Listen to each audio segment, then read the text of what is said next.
Hey, to update the GeForce Experience app to the new version of the NVIDIA application, all you have to do is just open your browser and enter for the official nvidia.com website. And when you are on this website, you can actually go into the news. So click right here. Then you have to select this option to test drive the new NVIDIA app beta. So click here. Now you have got the download link. So you have to click on this download here icon. And from here, just click to download beta. Now, as you can see, it is downloading. And when you finish installing, it will look like this. As you can see, it looks a little bit different. That's actually some kind of the new interface, more friendly to the user, in my opinion.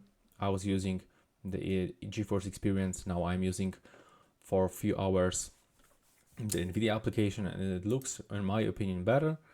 Now, all you have to do is just open downloads in your browser.